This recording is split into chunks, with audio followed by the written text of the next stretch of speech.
Well, all right, ladies and gentlemen, we still learning the live stream thing. I don't have my countdown going or my intro, but this is Don Johnson, Midnight Amongst Monsters. Tonight we have Mr. John Bell, have Randy Johnson, Bass Truth, Vault, and Cat will be here in a little while. And tonight we're going to be discussing the connection between the angels and cryptids. So I wanted to say that a lot of people want to argue about whether the cryptids are actually physical, or they're spiritual, or they're metaphysical.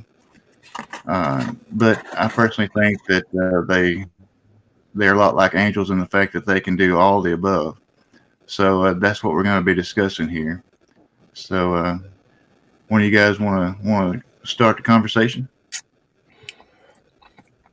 Well, I think you can't discount that there may be a biblical tie into some of these cryptids, because I'm no scholar on this. John is better at this than I am, but they did say that they came down and were pretty much polluting the whole DNA cycle, with animals, humans, and everything like that. I think that's where some of the genesis for some of these creatures might have jumped off, like Sasquatch made it. They genetically. I don't know what they did back then, but whatever they did turned out these creatures, and you can't discount that whole aspect of it. I agree 100% with that. In fact, I guess I kind of probably wouldn't be able to even debate with someone if they were completely agnostic or had no belief at all in the biblical sources, because I don't know how you can believe in this thing that you can't see or find, but you can't believe in that because you can't see or find it. So for me, there's a strong, strong tie. In fact, I see the tie in every ancient religion out there.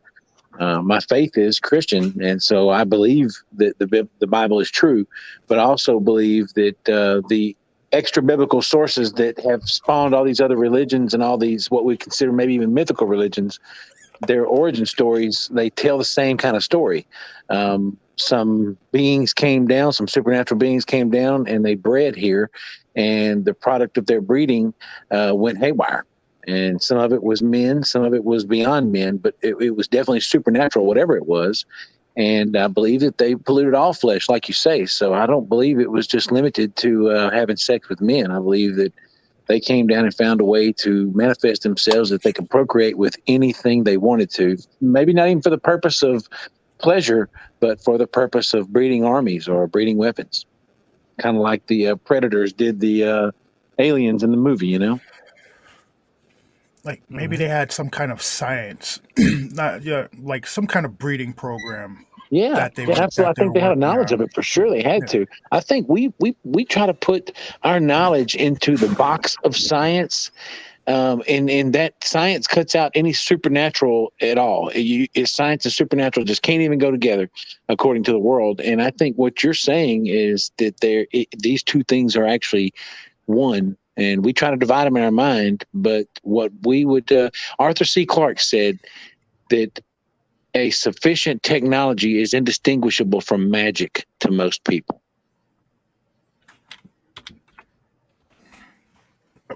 Now, if you took back, if you took our cell phone or something like that back to the Middle Ages, they'd burn us at the stake as being witches.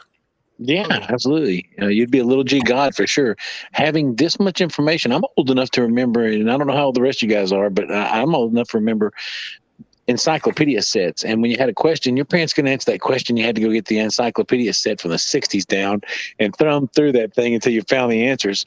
Having the knowledge that we have at our fingertips like we do it's taking the industry that y'all are in, or the thing that you're interested so much in, and literally gone viral. There was lots of interest before because people were seeing these things, but now the ability to capture them somehow, in a digital form, that is probably the largest quest out there. I don't know how many people run around the woods trying to take pictures and video now,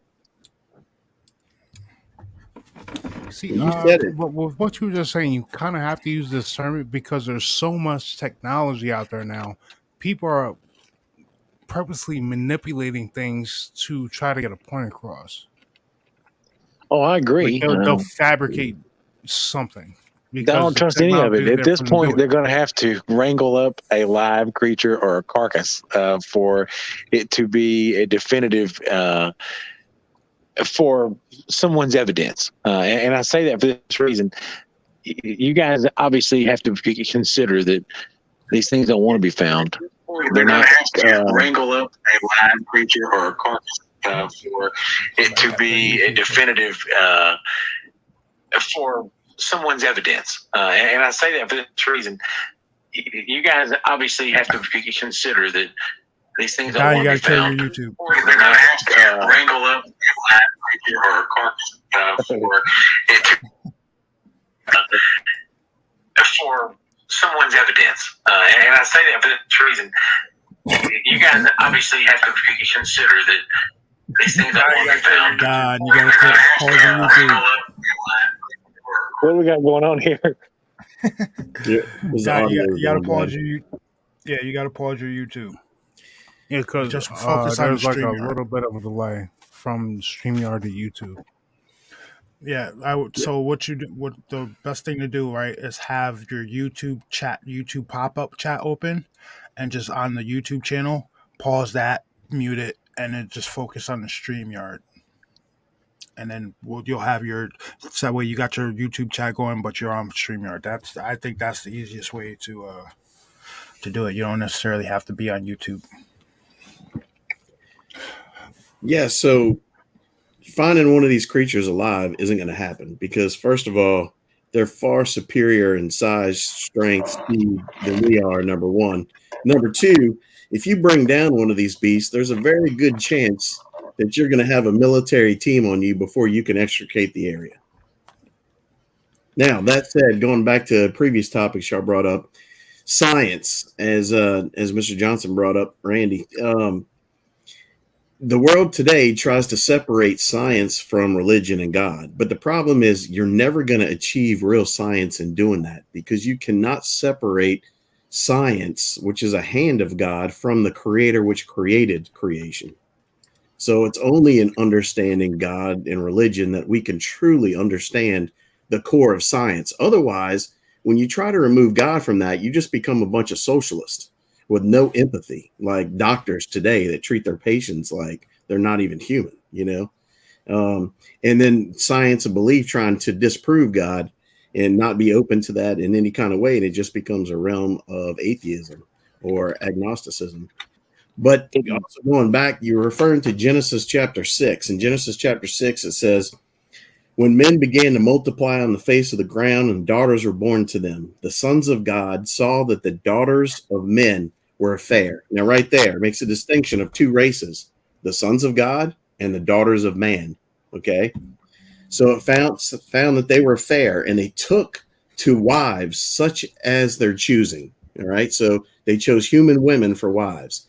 Then the Lord said, my spirit shall not abide in man forever. And then it goes to the next verse and says, the Nephilim were on the earth in those days. So it specifically names them the Nephilim, the sons of the fallen angels.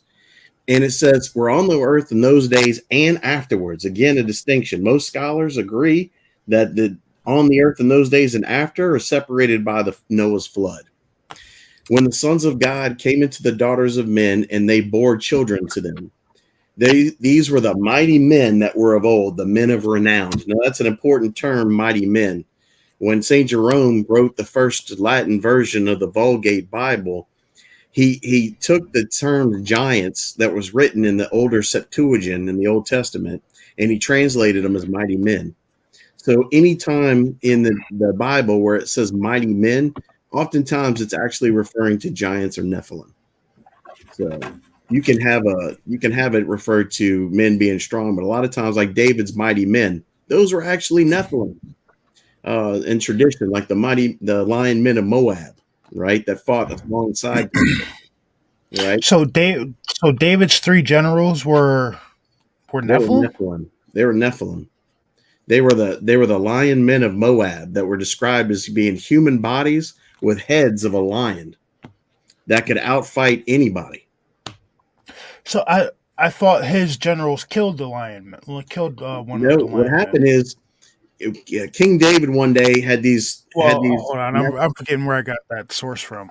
Yeah, King David, after killing Goliath. All right, now the tradition is that Goliath had 4 brothers that were all bigger than he was. All right, after David killed Goliath, he sent men to go kill his 4 brothers. And so David started basically a war on the Nephilim that were coming out of the Philistines, right, and Canaanites. And he was going, that's why the Bible, God says, I want you to wipe out these people, every woman and child. And people are like, whoa, that doesn't sound very Christian. You know what I mean? And because Saul disobeyed that order, we still deal with that here today when God was trying to wipe that off the earth, wipe out bloodlines or creations that he never created or intended to be created in his active will. You see? So David started a campaign to wipe out Nephilim. He started a war against the Nephilim. The mighty men of Moab, the lion men of Moab, they went to King David and they asked to fight at his side. Hey, Vault. Hey, man, what's going on? I didn't mean to come in and interrupt nothing. I had to get some go-go juice. I meant to interrupt you, though, John. I did. I was trying to get some go-go juice, and I had to go to the bathroom from where we just left. I shared everything, too, before I come in here. What kind of go-go juice are we talking?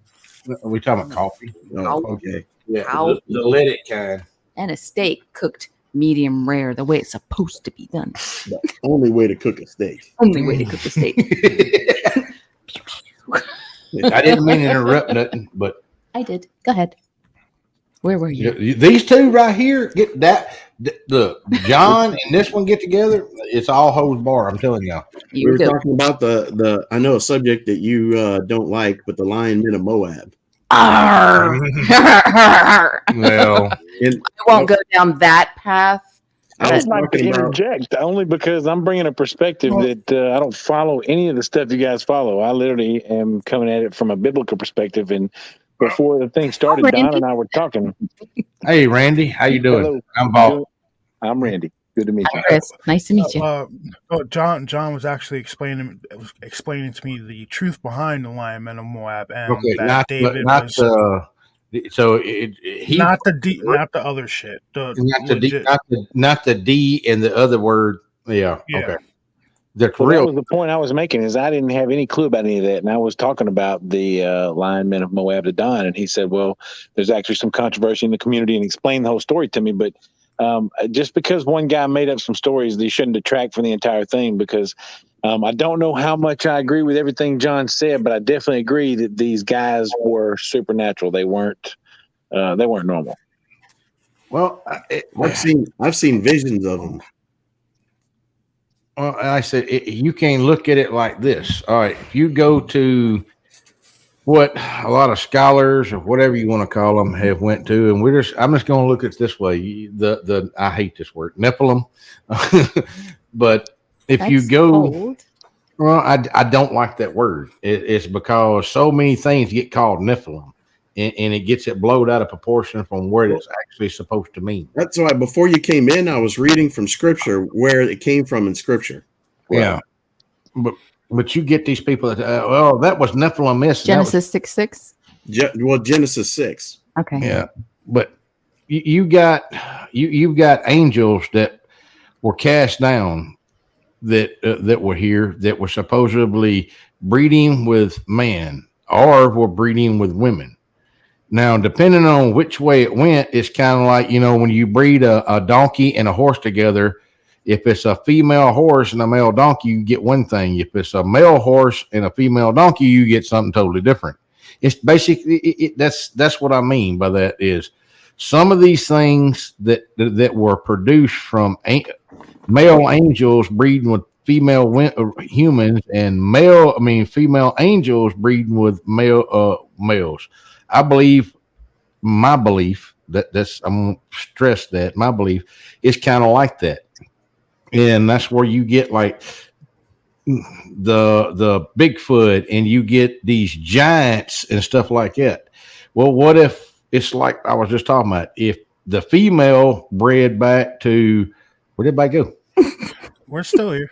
Okay, my screen went, okay, you're messing with me, man. Don's trying to fix this stuff. Okay, well, let's say it's like the donkey and the horse and the horse and the donkey. What if when a female angel got with a male man, it could make these giants, and when a male angel got with a female human, it made these beasts, or the like the Bigfoot, the dog, whatever. That's the way I look at it. Is from tradition, angels don't have gender. That's a human quality. I agree with that. I agree with that. That's not an angelic quality. In fact, from a Thomistic tradition, which it's a Catholic tradition but goes back thousands of years, angels are pure spirits. They're not even flesh and blood, although they have the supernatural ability to manipulate matter and nature. But in Genesis 6, doesn't it say that they came down and they took human women so that they genderized themselves? I'll read it again real quick just so we're on the same page, and it's short. But it says in Genesis chapter 6, when men began to multiply on the face of the ground and daughters were born to them, the sons of God, one race, saw the daughters of men, another race, were fair, and they took wives such as they chose. Right, then the Lord said, my spirit shall not abide in man forever. Goes off topic a little bit. In the next line, hold on, before we get too far from that, they actually genderized it in the Bible there. They say them. Yes. Mm-hmm. So, like I said, that's what I was talking about. Since they genderized it, there's got to be. It means race. Say again? It's not. It doesn't denote gender. It just means race. No, it denoted gender right there. The sons of God would definitely be sons of gods. It just means the children of God. No, it said the son of God. Right. Children. It said the son. So they and then it specifically said the daughters of men. So they are genderizing all of it. But I do think that we have to consider that maybe Don's theory on the fact that cryptids aren't actually one thing; they're many things. They can present themselves in many forms. That's our problem, misrepresenting or interpreting angels. Who says they have to manifest themselves one way? I can tell you something I learned in a place that I don't want to talk about here tonight, but there is a club that you can join that will teach you all kinds of weird stuff. And these guys, one of the things that they did teach me is that Satan is not a male. Satan is Venus. Satan is a female, represented in the female version. The effeminate is what's worshipped if you are a Luciferian. So these things actually can present themselves however they need to breed with whatever they want to, because they can manipulate flesh. Well, he presents himself as almost a hermaphrodite, with both parts, right? Yeah, that's what Baphomet is. And an angel can, exactly, Baphomet. But an angel can take on any form that it chooses. But in its nature, they don't have gender. So, hey, John, can we get back to the war that David launched on the Nephilim? Yeah. So what happened is, after the battle of David and Goliath, like I was saying before, in tradition, Goliath had 4 other brothers. And if you study old Jewish texts and stuff like that, the Talmud and all that kind of stuff, he sent off armies to go kill off the 4 other brothers. David started a war on the remaining Nephilim that were in that area. All right. So then the lion men of Moab presented themselves to David, and David approaches them and says, wait a minute, are you here as my friend or as my enemy? And they said, we heard that you serve the true living God. And so they asked to join David's side. And David made them the generals of his army, David's mighty men. And they aided David in killing off the other Nephilim. Okay. Hey, off topic. 1 second here. Roth, will you send me an email with your number? I need to talk to you. Now, I'm sorry, but I seen Roth in here, and I don't know no other way to get a hold of him. Like I said, see, this is all right. Most everybody here knows I grew up pagan, been pagan most of my life. I've gotten closer to God here lately. And I say God. I believe there's certain things in the Bible, because you can go back and relate them to other things where they got them from. And when I start talking to most people about the Bible, Christian and stuff, they're like, oh, no, the Bible is no. You can see definitely where they got this part from somewhere else. And that's why a lot of people, pray to Jesus and stuff like that. To me, Jesus was a man just like everybody else here. He was a son of God that was given special abilities. That's called Arianism. That's what? It's called Arianism. It was a first century heresy that reduces God to being a normal person with special abilities. Yeah, and like I said, we're going to go that way. But if you look throughout history, that's not the only person. We're going to talk about Jesus that was labeled with those special abilities. Yeah, but here's the problem with that. When God comes in and gives us his scripture, if you will, right? This is what the devil does to counter that. The devil can't say the Bible is just wrong or bad. So what the devil does is he creates multiple claims of different Bibles and says they're all real. And that's where we get the confusion on, we have other sources that come up with this. The entire reason that we created, or the church, if you will, created the Bible, is so that there would be one single authoritative source above any other source out there that could give you the authenticity to who God is and to who Jesus is. So there's no other source in existence that has the right to claim who Jesus is that can go above the Bible. That's the entire purpose the Bible was created. And something I could add to that, if I could, is even Jordan Peterson is a great example of someone that went from complete atheism, just believing in science, to being able to, he can't deny the Bible anymore. He just can't, because he says, if you do the math, if you have ever figured this thing out, you realize that this one book is not one cohesive work. It is many works throughout many different time periods, even through many different cultures. And so it came together to make one related work. And it literally relates to itself throughout the Bible so much that Genesis is related to Revelation. It just, literally every book is related to itself.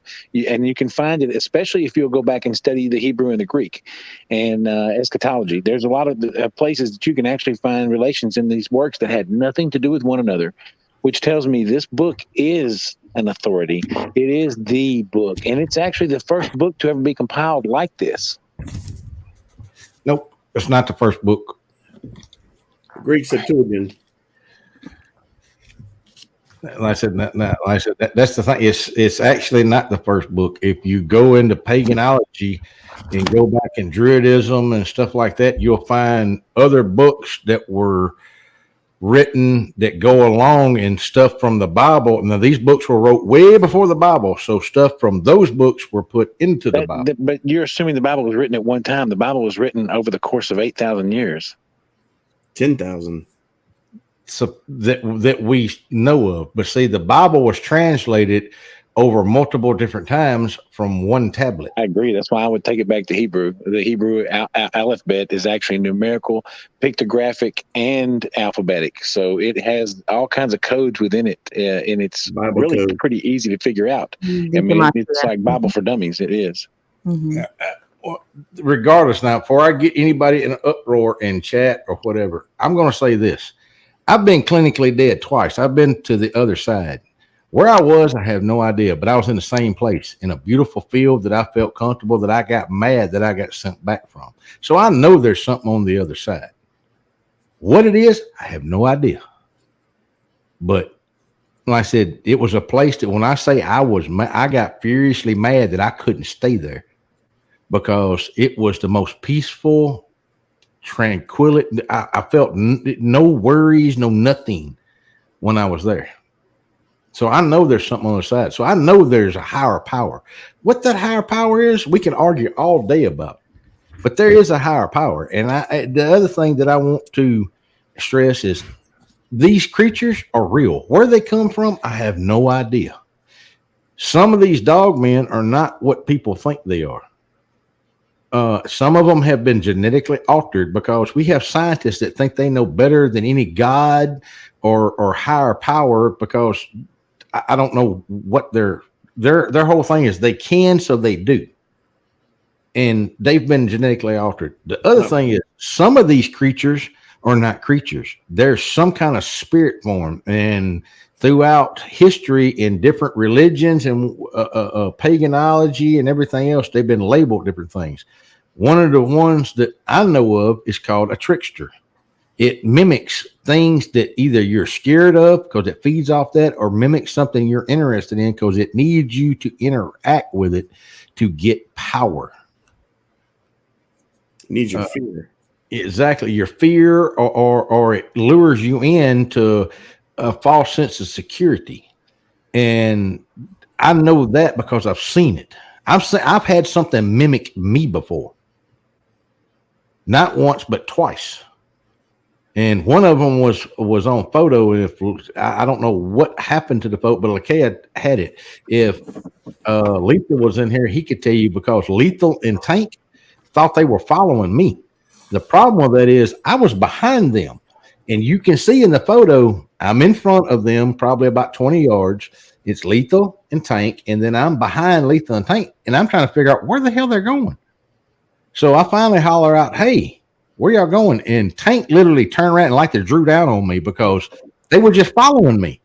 Lakea is snapping pictures. This is a graveyard. She's snapping pictures, and she snaps a picture of this, and you can see me clearly in front of them, and then me.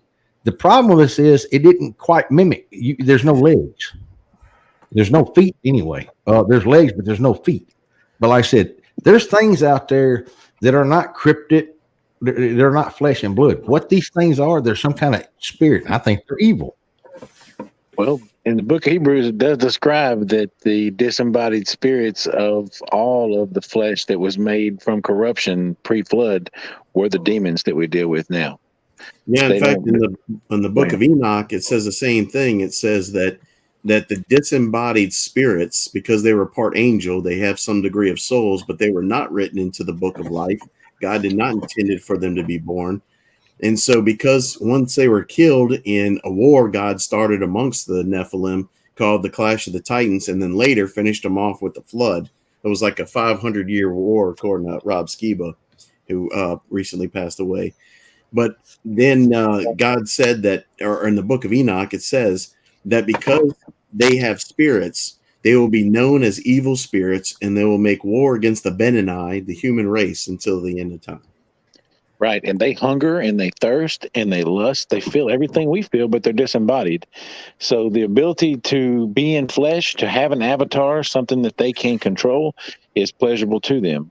That's why possession means what it does. But I believe that they aren't the ones that are breeding these things. They may be able to manifest and possess them, but they're not the ones breeding them. These things are being bred from something else. In the pre-flood times, it was the Nephilim, with the help of the fallen angels, that created another race, and that race was a race called the Chimera. And the Chimera was the mixing of human and animal DNA. Right. And the thing is, they saw the devil was the devil was angry that mankind is made in the image and likeness of God. So the devil started a DNA program to change everyone's DNA to make it more like him and away from that. So when it said that, Did it start with a virus? Well, yeah, you bring up an important point, because what I was trying to get to, you jumped ahead a little bit, is that we've come full circle. We've come full circle. What's going on today? When people, as in the days of Noah, it's a DNA genetic manipulation for a purpose. And I got proof of that now. Mm-hmm. I've got proof of that. The CDC states it clearly on their website. Hold on, I got proof of this. We're going to, if Mr. Don don't care, I don't want to get into a subject you don't want to. We're going to use Lakea, because that's somebody everybody here knows. You tell me how somebody can go from being admitted into the hospital, they're giving them blood thinner. Within a week of being there, she all of a sudden develops an enzyme that she's allergic to now.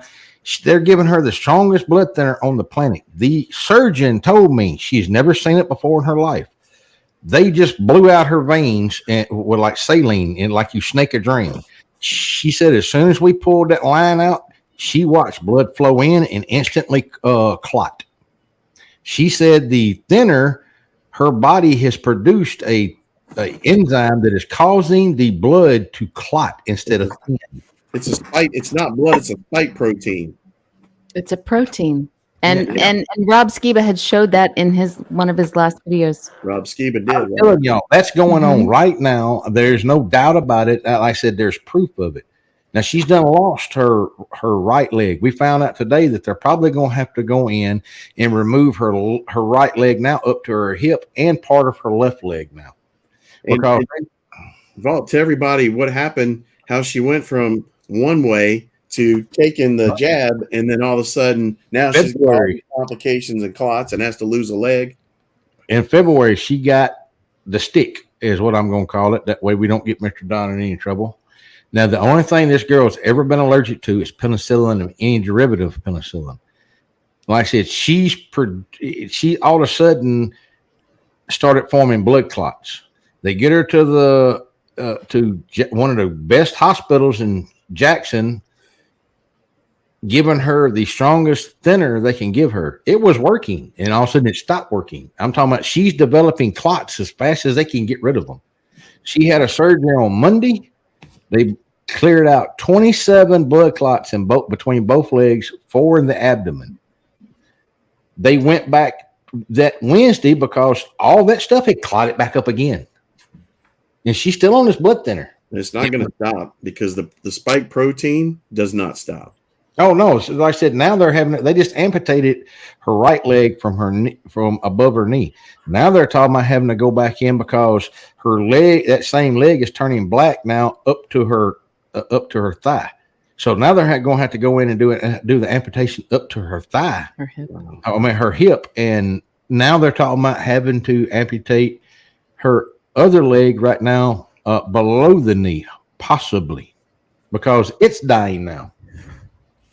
And she's in a hospital in intensive care under full care. So you don't think that they're not watching this? So, and they can't stop it. They flew in a surgeon from California that does nothing but specialize in high risk amputations. He's the one that determined where it needed to be amputated at. They amputated it he said amputate because it was good up to there. Now it's not good from there, and it's dying to me up. Now, you tell me how the hell that makes any sense. She's not even 40 years old. She's not 40 years old. Is that right? Really? Wow. So, like I said, what they're saying, y'all, is all I can say is I believe it because I'm seeing it with my own eyes. I'm manipulation. Now, you have a personal case with that, but if you listen to these news feeds going on, not Fox or regular mainstream news, but all you hear is report after report after report after report of the same thing going on with other people and their families. But you have to look at the paper that you signed whenever you got that injection, because you waived your rights to any lawsuits against anyone who's associated with that.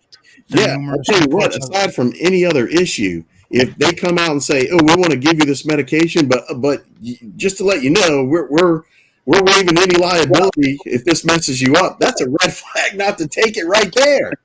You got over everyone. Everyone was in panic and fear. That's why they took it. They didn't even. I did not mean to steer the conversation in that direction, but I do have to say, genetic manipulation going on now. That's what was going on in the last days before the flood. Absolutely, So and that's what caused the flood was the genetic manipulation. I got a question for you guys. Go ahead. Do you think that these disembodied spirits right now are the ones that are controlling these cryptids that can do these weird things, mysteriously appear in your house and look like, you know what I mean? Like how people say Bigfoot disappears and shit like that. Do you think that these evil disembodied spirits are controlling these, some of these cryptids as avatars? I believe there's some of that going on. Absolutely. In fact, Rob Skiba in his research said that in the Clash of the Titans, he said that the reason why, or one of the main reasons why the Nephilim created the race of chimeras is because when their souls became disembodied from their giant body, they wanted something that they could, flesh and blood that they could re-emerge with, possess, if you will. And so that they started the Chimera program as a way to escape God's judgment. When God ordained that God started the war of them to kill each other, and then with the flood. So that was part of what Rob Skiba's work. Now I don't think that entires every single thing. I think we've got spiritual sides of these things. I think we've got physical sides of these things, and I think we've got both, like you just said, as far as an avatar. We know they do that to humans. For the people in chat, y'all, hold on. For the people in chat, please hit that like button because it helps Mr. Don with getting his channel out there so more people can hear it. Please hit that. It's very important to these startup channels that helps them with their algorithm. Please hit that like button. It takes 3 seconds if it takes that long. Hit regardless if you like it, don't like it, hit the like button one way or the other because it helps the algorithm and get them out there, please. So in regards to say like the dogman creature, right? Like how it like how they talked about at the conference, this thing, it'll show up, it'll poke it, it'll scare people intentionally, and it'll smile, it'll smirk, and everything like that. I generally now I'm starting to believe that type of behavior is one of these beings being controlled by one of these evil spirits. Because what other animal would get off on doing that? There's a lot of encounters too where people have PTSD or residual effects long after the encounter, where they say these things are coming to them in their dreams, et cetera, and still like haunting them.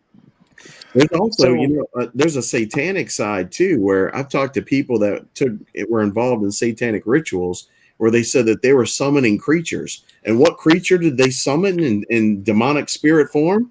A werewolf. Said it scared them so bad they got out of it. So you guys remember Graydon McKee, right, from the conference? Cool ass dude. Mm-hmm. So he texted me the other day and about sleep paralysis and or something that happened to him, and what he ended up seeing outside of his window was a dogman werewolf looking creature.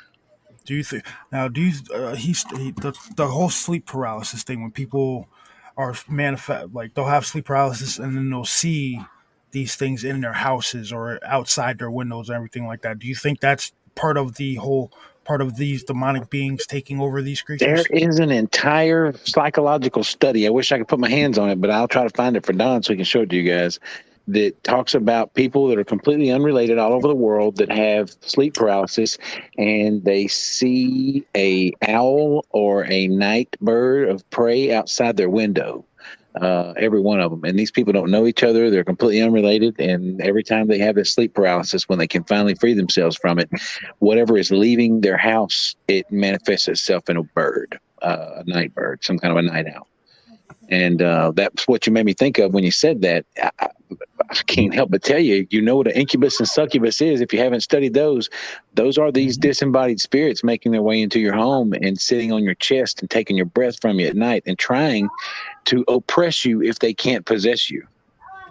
There's a girl that lives here that a friend of mine knows, that she went out west one time to some like old, cowboy type town, like Dodge City or something like that. And she saw this kind of ghost figure present itself to her when it followed her home. And she started having sexual relationships with this ghost, this disembodied thing. And she didn't want to tell anybody about it because she said she enjoyed it. And then she ended up getting married later. And as far as I know, didn't even tell her husband. Oh my God. All right. This happens. Cheating on a whole new level there.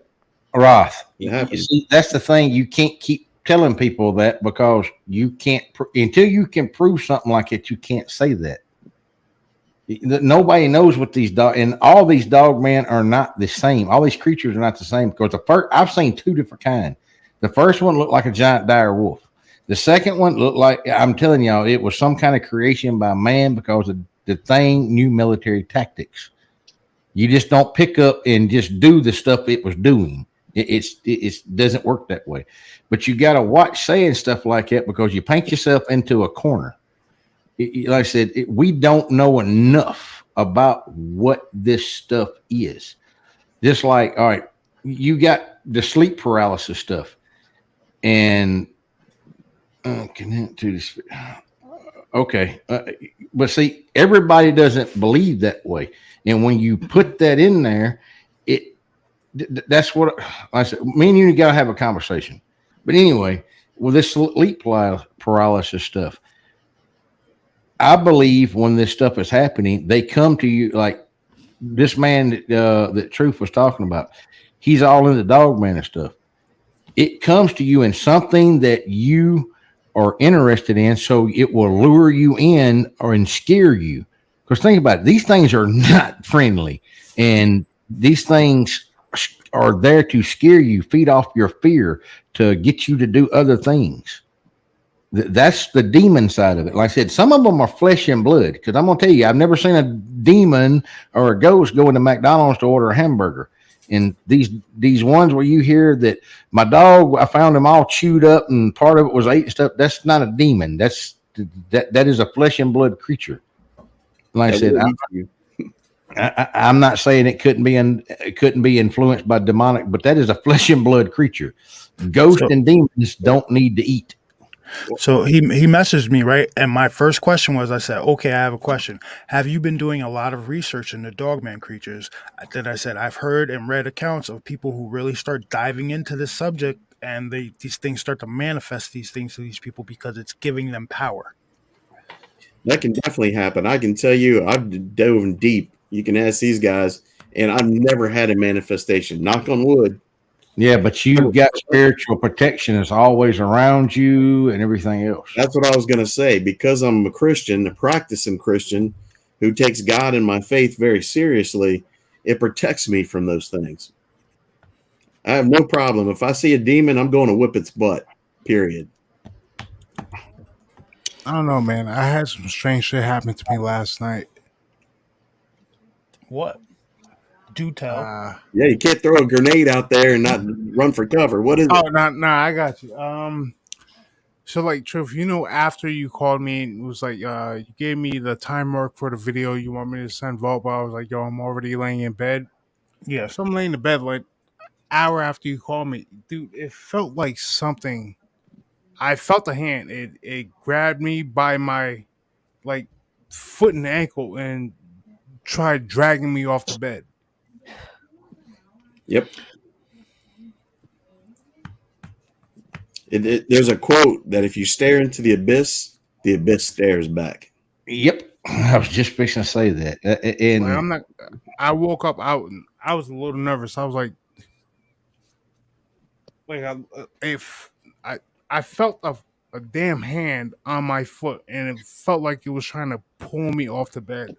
Bass, I went through that for 2 weeks straight with the sleep paralysis, and it started at my feet, and then it went up to my calves, and it went up to my knees, and then up to my thighs, then up to my abdomen, and it happened for 2 weeks. And it was this large shadow, black, and the whole time I kept my lights on in the room. And my husband at the time, who had a lot of sleep issues, for those 2 weeks, wouldn't wake up. He slept like a baby, and I would ask him every morning, "Did you hear me last night? Did you feel? Why didn't you wake up?" 2 weeks he slept so sound I couldn't wake him up, and this thing was so heavy on my legs. I thought it was my black cat, who I always put in the laundry room at night, and I woke up and I thought, I didn't know if I was sleeping, and I looked down on the covers and I thought, is Cole in my room? Is he on me? And I would kind of move. I'm okay. But I think it had something to do with her ex, because he's a foul individual. I felt this thing. It was solid and it was heavy. Because it wouldn't happen unless he was around. And then when it was going on, a man that usually wakes up at everything couldn't be woke up. So I believe something was in him and was coming out trying to get control over her. These entities look for any door they can get in to try to attack us. And the thing is to cause fear, cause pain. I've been perfectly fine until I posted in one of the groups I'm in that I met a gentleman who's heavy into voodoo and hoodoo. And yep. And I told you do not talk to him. Yep. I said hi to him and all that, but like I'm like legit laying in my bed, and then it felt like a hand grabbed me by the ankle and was trying to pull me off my bed. Like true, if you seen the way my room is set up, it in the way I There's lay, very there's very little space between his bed and the TV stand in his room. maybe a There's foot and a half. if that. And the way he sleeps with his head towards the wall and his feet towards the TV stand.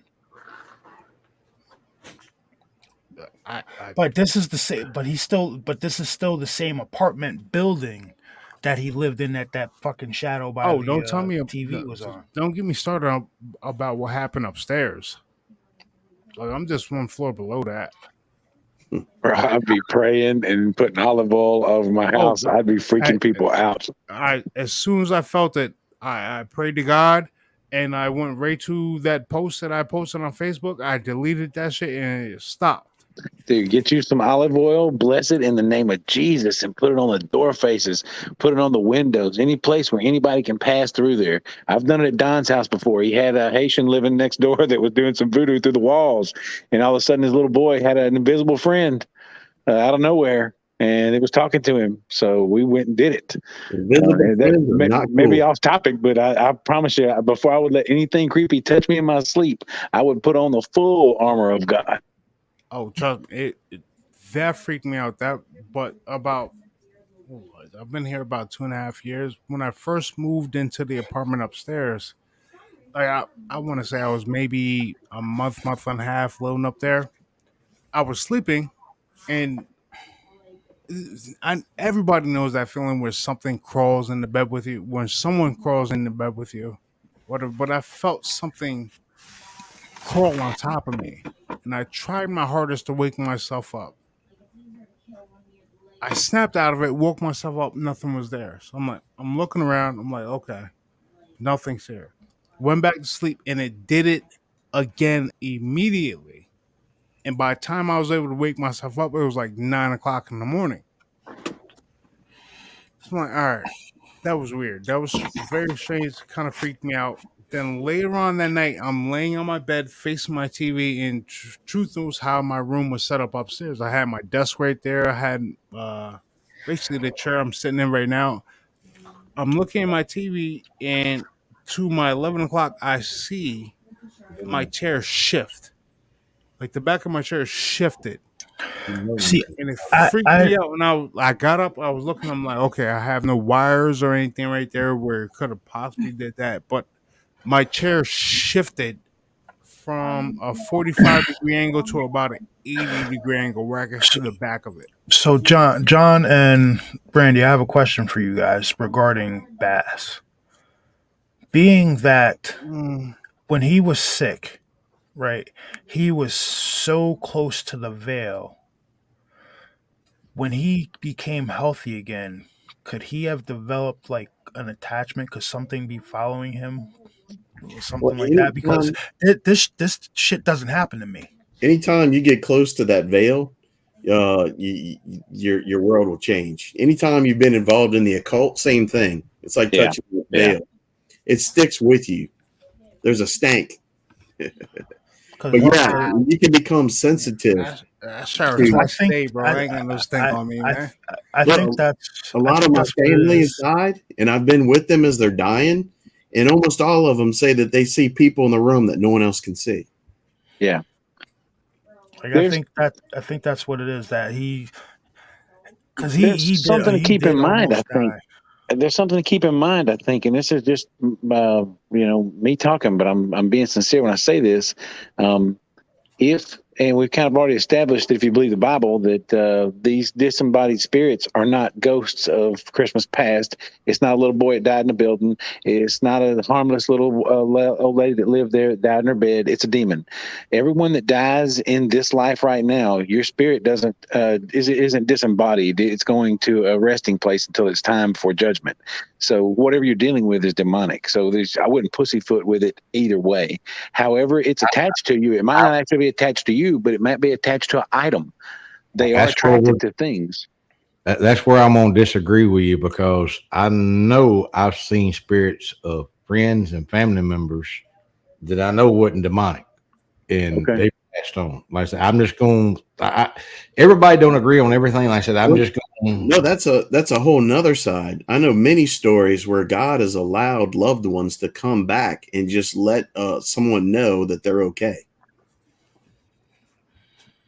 Yeah, Like I said, because he was like So so you- much so that they fucking called me at work and was like, "Yo, you need to come say goodbye." right.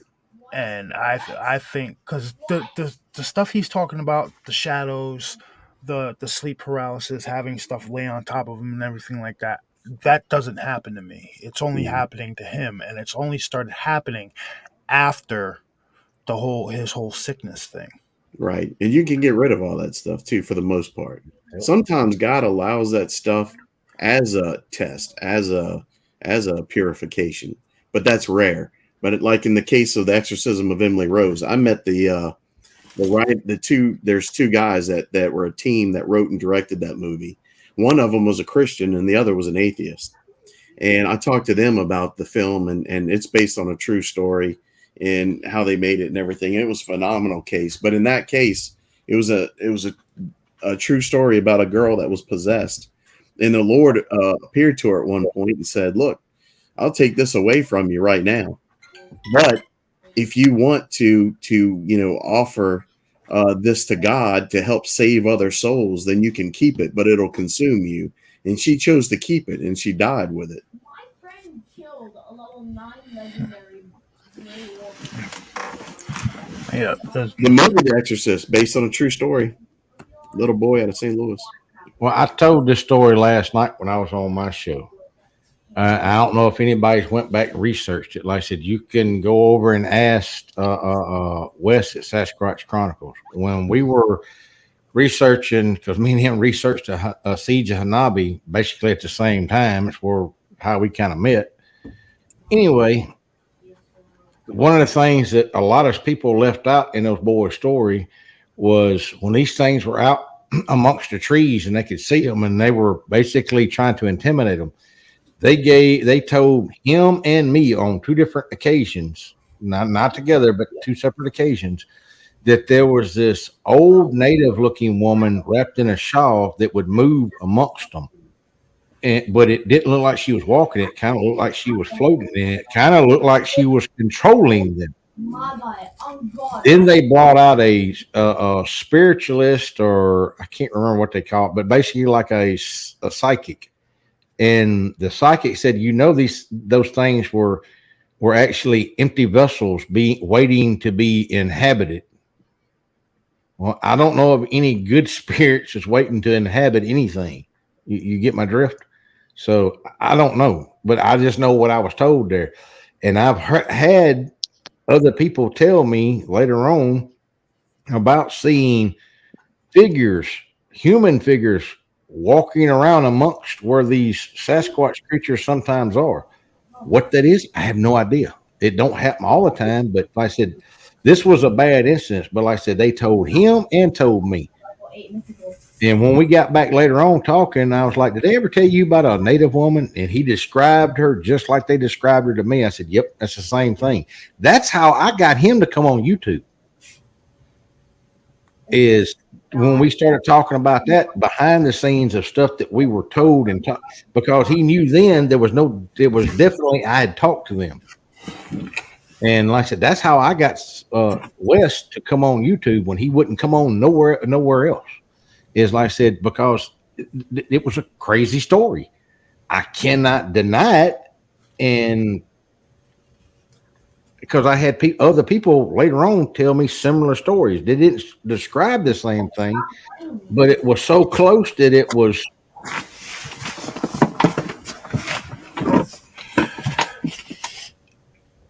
What? Why everybody get quiet? Did we lose Randy? Well, I was reading Don's brother. What's that? Oh yeah, Randy dropped out. Oh, okay. Yeah. Coming back, or you just? I hope so. But I hope so too. I got a question for you guys.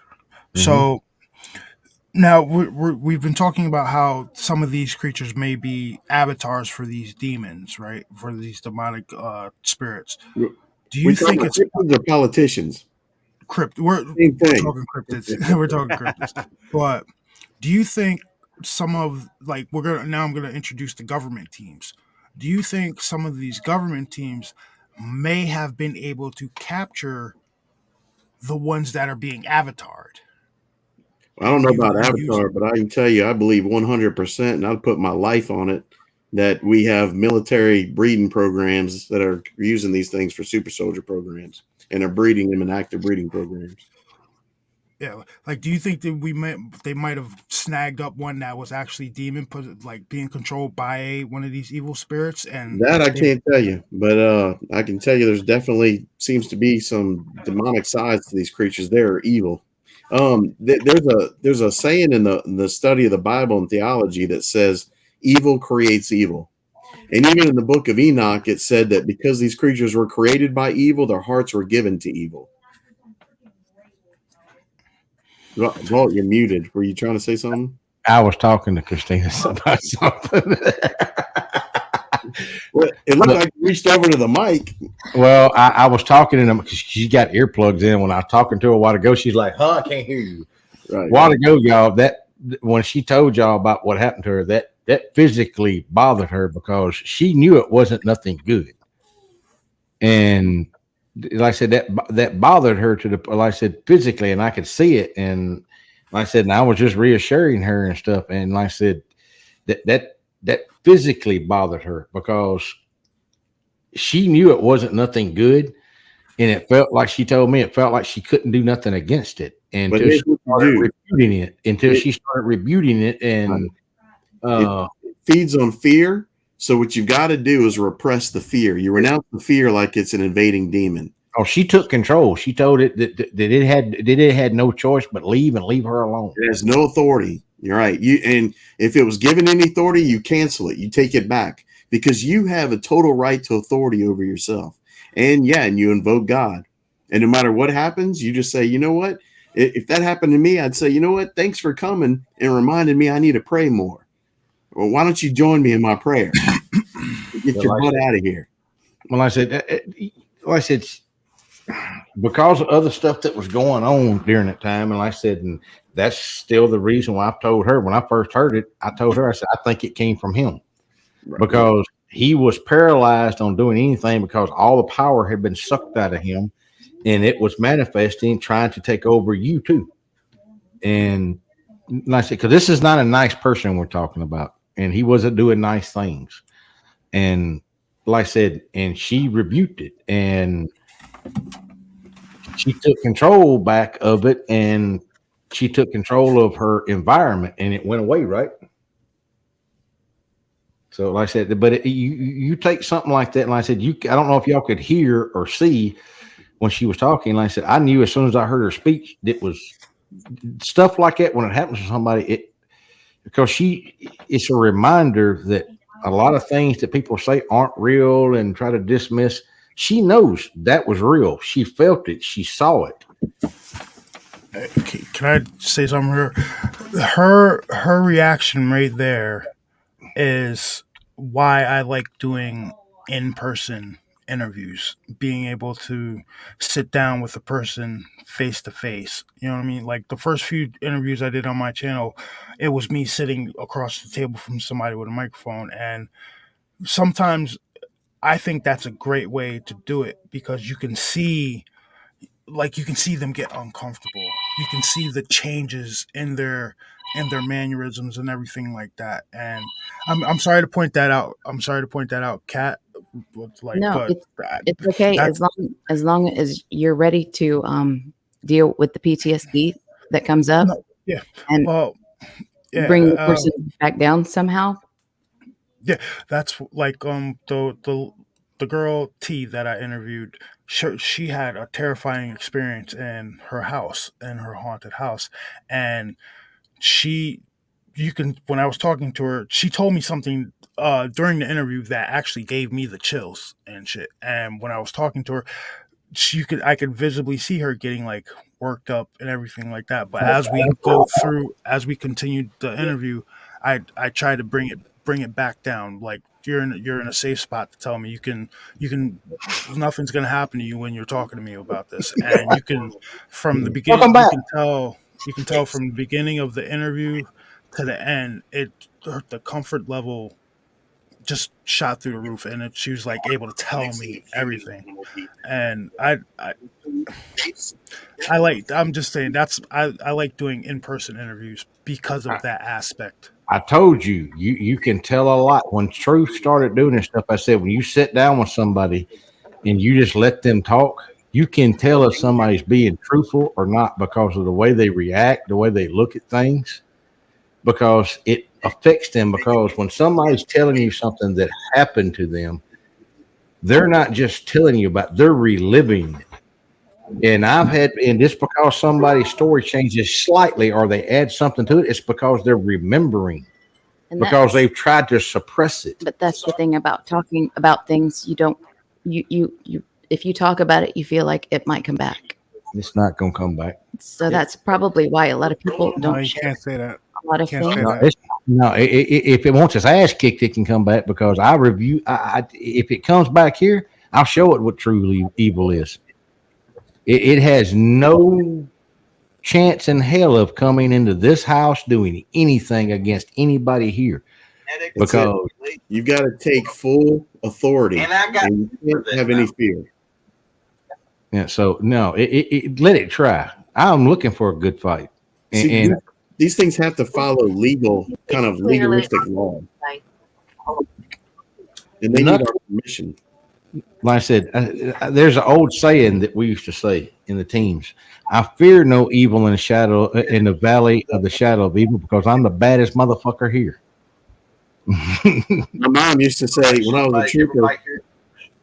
When I was a trooper, my mom would say, "Hey, be careful out there on the road," and I'd say, "Me be careful? Why? I'm worse than any bad guy out there. They better be careful." Sounds like you. Well, he comes from the same cloth, just like Mr. Don. Like I said, when Mr. Don had a guy that had bad intentions, we know he did, because why else would you walk up to another man's truck, open the door up, and try to climb in? He met that evil with exactly the force that needed to be. He was nice about it, a lot nicer than I'd have been, but he was nice about it. And he changed that fella's opinion, just like bad entities. Like I said, ain't no look. There is no evil entity that is welcome at any time in my presence, not just my house, but in my presence. Can't. So therefore, they don't have. It's even the evil in another person that comes in my house. Get out. So like I said, Like lately nowadays, you can feel that shit coming off of people.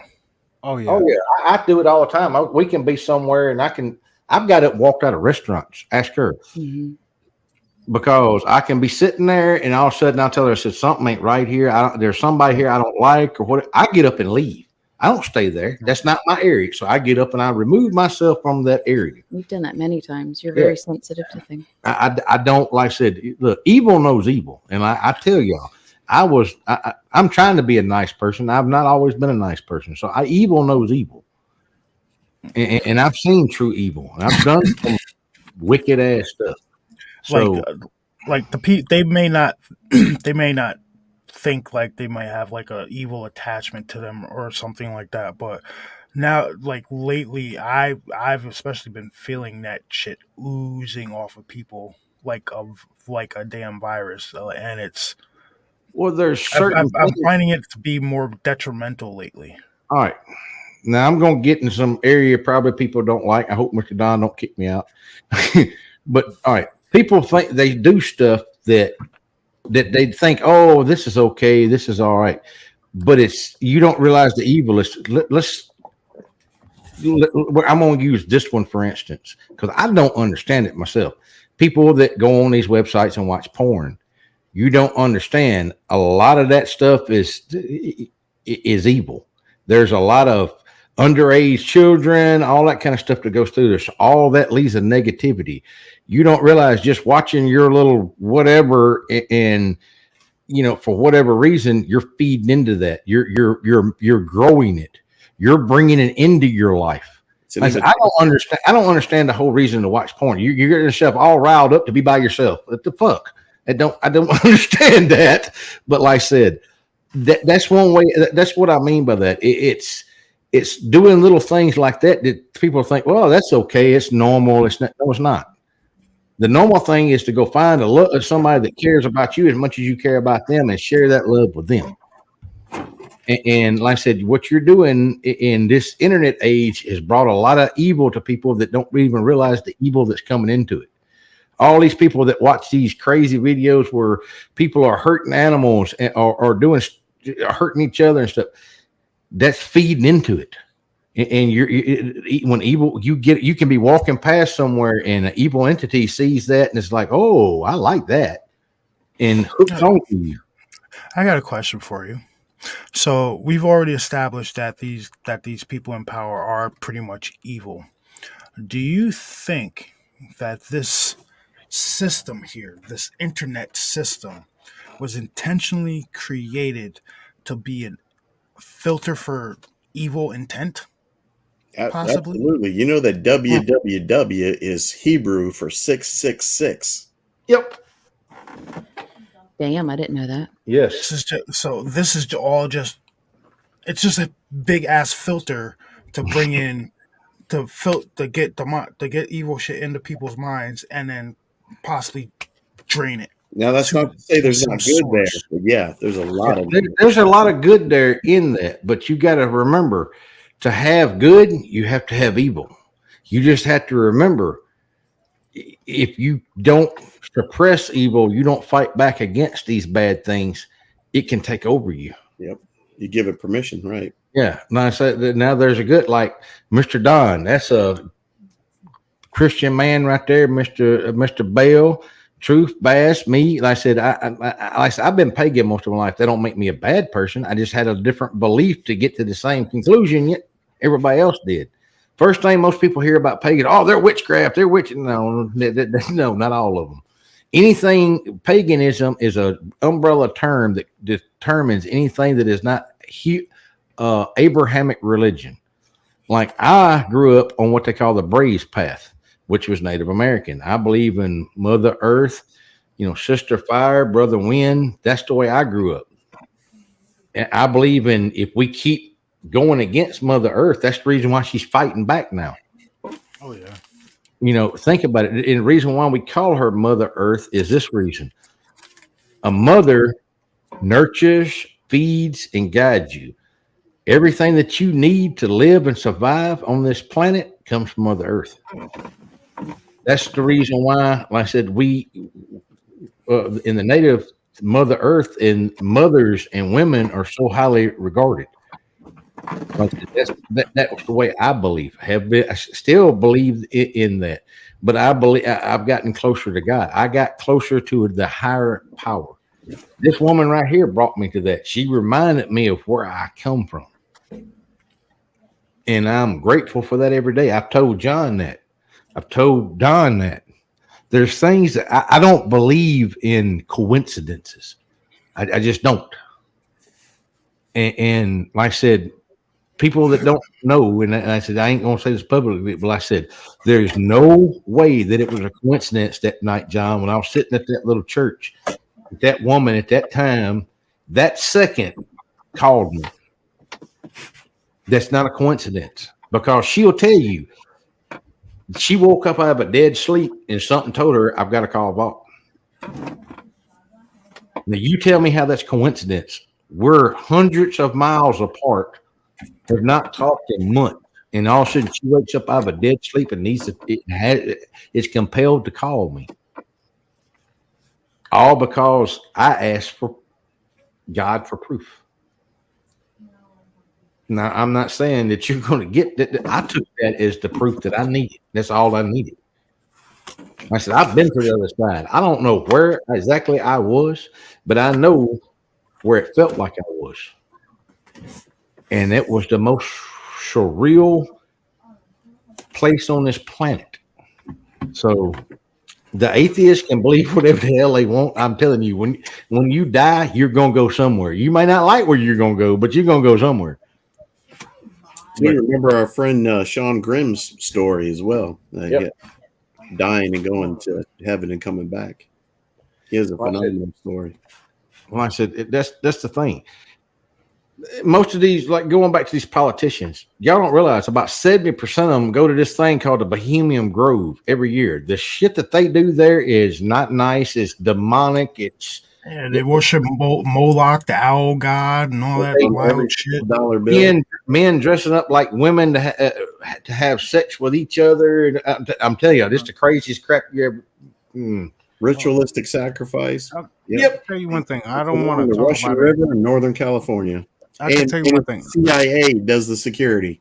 Yep. I'm not gonna talk about it, but when I was sick, I remember a lot of when they had me like under. I remember a lot of those strange ass dreams that I had, and hell,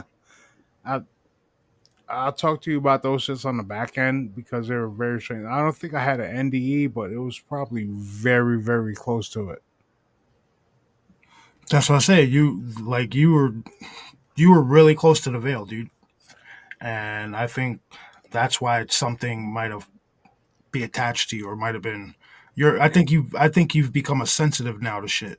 Honestly. Well, considering before that, I was approached that I was going to work for quote unquote church, but the dude never said what church, and all the strange, wild things I experienced while I was working at that one hotel, and it didn't really like make me like scared and nervous until that and I got shit and seeing that 8-foot tall dark shadow standing in my damn kitchen about 6-7 months ago. Yeah. I want to say this too, talking about church. I want to say something. There's a lot of these places that call themselves quote unquote church that ain't a church. The super churches and stuff like that. A lot of these are not what you think they are. No. There's been many. Bale can tell you. There's been a lot of them shut down in Louisiana. There's been a lot of them shut down on the coast of Mississippi. They are not what you think. These people are trafficking little kids and everything else. So, fortunately, a lot of churches have been just taken over. And it's the spirit of the age, and we got a lot of that going on right now in the Catholic Church. I think Francis is a demon. I think he's the false prophet preparing the way for the Antichrist. I think that man's as evil can be. And this is the other thing. Take it from like I said, somebody that looks at stuff in a different way. You don't have to be in a building to worship God. I've gotten really, really connected with God, being out in the woods, being out in the middle of nowhere. You don't have to be in a building.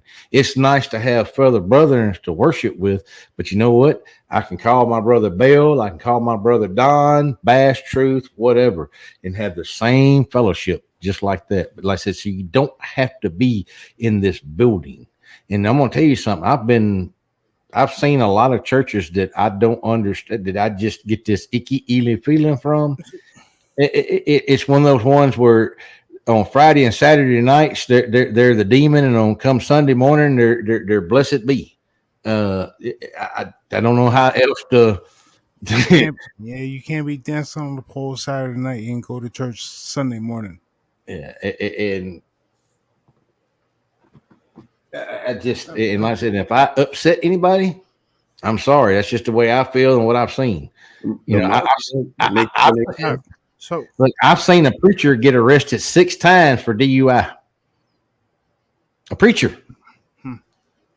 Well, I like to get into a little bit about what I experienced when the guy was like, you're gonna work for the church. So everybody knows the store, like you go to a mall, whatever, the store Finish Line. Well, I was working at Finish Line. I helped this gentleman and his daughter out. Brought them up to the register, had them ringing out, whatever, and I started helping another customer. Then you ever get that feeling in the back of your neck, like, yo, somebody just staring at you, like you could just feel it. So I looked over my shoulder, and it was the gentleman that I just helped. So I walked over to him. I'm like, is there anything else I could like get for you guys or anything like that? He didn't say anything for 30 seconds. He just looked me up and down and was like, one day you're gonna work for the church. I was taken back by that. I was like, what? He was like, yeah, one day you're going to work for the church, but he never specified I'll be back in just a minute. a Go ahead. church or religion or anything like that. And it just weirded me out. Then 6 months after that, truth to tell you, well, shit, he backed out, but I was recruited to be a Freemason 3 times.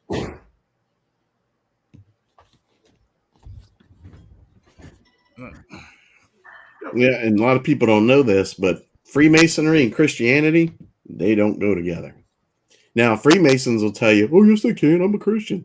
But no, that's BS. Yep. Freemasonry is satanic.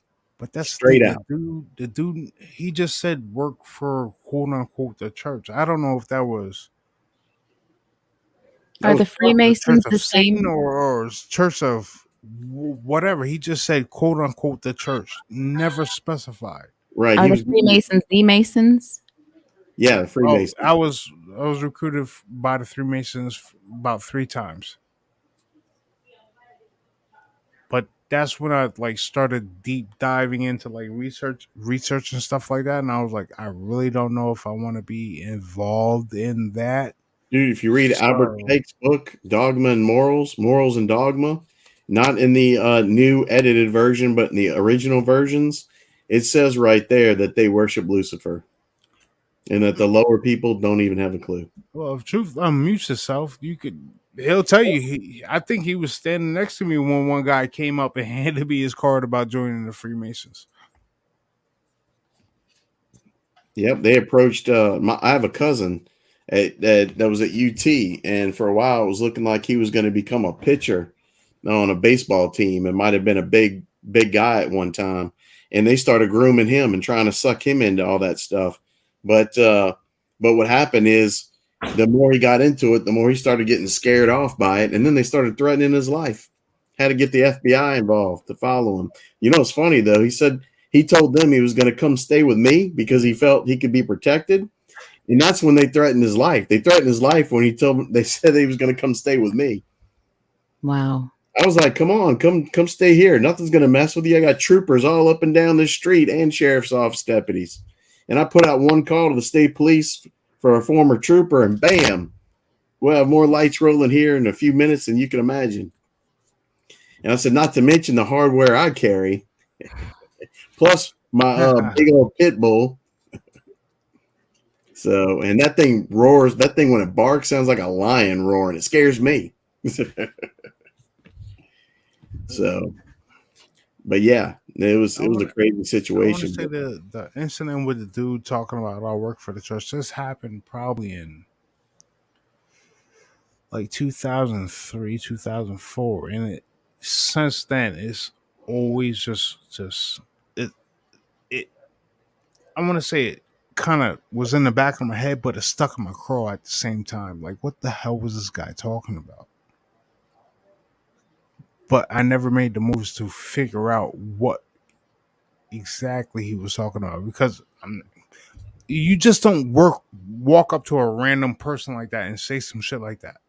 Oh, it happens in my life all the time. I get messages all the time. The Lord tells me to go tell people. I met a priest one time. The Lord told me, listen, I want you to go talk to him, and I want you to tell him that every night for the last 3 years, he gets on his knees and prays this one prayer before he goes to bed, asking for a request. Told me what that request was. Told me to go tell him it's been answered. I went to that priest and told him, and believe me, that takes some, balls to just walk up to someone you don't even know and say that kind of stuff. But he as soon as I told him, tears started streaming down his eyes.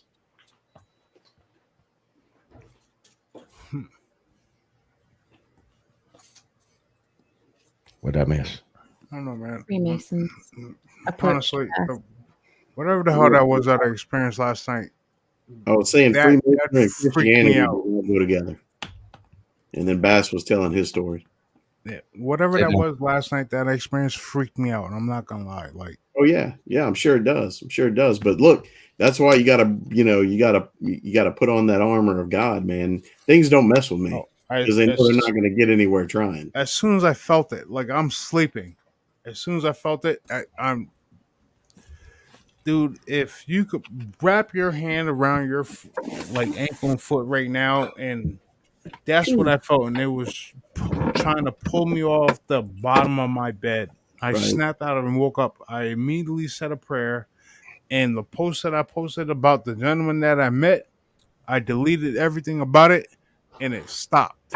Now, I got a question. Do you think it's somebody fucking around again? It better not be, because I'm ready to take a ride to go check somebody. Just Mm, had to ask that. Better not be. I'm pretty sure it had something to do with the gentleman that I met. I'm pretty sure it has something to do with the gentleman I met. Because like the entire time, like I felt them like staring at me like sideways.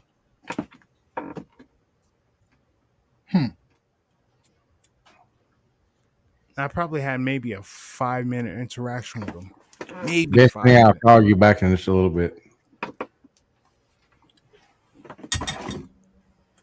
Where did you meet this person, Bass? Which one? The one I'm talking about right now? Yes. He at my new job. Oh, all those Catholics who are Masons, those are all false Catholics who don't know their faith. It used to be the rule of the Catholic Church that it's an automatic excommunication for any Catholic to be involved with Freemasonry. Yep. Right at my job. The guy came in, like I was standing outside, and I held the door open for him and everything like that. He came inside. I guess he got like a deal going with my one boss when he comes in and like picks up like the scrap or like scrap like lunch meat and like cheese and stuff like that, and he'll give him like fresh cucumbers out the garden and stuff like that. And he was standing by the counter, and I kept glancing over my shoulder at him, and he was kind of looking at me sideways. So I introduced myself. Whatever. He got his stuff. He walked out. And after he walked out, my new boss was like, "Yo, you know he practices that stuff, quote unquote." I looked at him. I was like, "What?" He's like, "Yeah." Like, all right. I was like, "Oh." Then he gave me the specifics about what he does. So, So that's when I posted the thing on the group I'm in. It was on Paranormal Roundtable, and Truth Truth posted. He was like, "You better not." And I'm telling you, last night I'm laying in bed. I'm shit you not. I'm telling you, a damn hand grabbed me by the ankle and was trying to pull me off the bed. Destiny, I'm fixing to call you. I'll be right back, y'all. So, are you going to be seeing this man again? More than likely, yeah. More than likely, yeah. How are you going to I'm protect not like it's my first week there, so I don't know how often he comes in. John? But How I'm should pretty he protect himself? sure I'm gonna see him again. Prayer, invoking the Lord, trying to clean up your life. That's the way you do it. Putting on the armor of God, reading the Bible, like Randy had But mentioned the before crazy about. part is he was like, dude, he's probably a few years younger than my grandmother. Just a nice dude. I held the door open for him, everything like that. We had a good conversation, but I was helping another customer. And I just, like I said before, you get that feeling where somebody's just staring at you. I looked on my shoulder, and he was kind of like looking at me sideways. Yep. You have to go with your intuition on things like that. And see, if you do armor up, whenever he does see you again, he's going to see you first. that's what makes me think that Bass might have something attached to him now. Because why would this guy be looking at him like that? I mean, if the dude's been a practitioner, he might be able for so long, he might be able to sense that shit about somebody. You know what I mean? And that's why he was giving Bass the crooked eye. Probably. But like John says, there's ways to get rid of that.